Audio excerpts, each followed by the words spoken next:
recuerdos como manchas que no se pueden borrar, como aquellas de tu cuerpo que aquí ya no está. Qué duro es despertar sabiendo de antemano que hoy como ayer no va a venir nadie especial.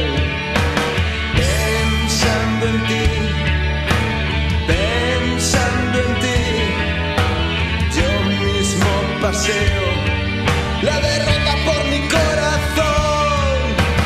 Y en la oscuridad unos ojos te devoran, azul del cielo.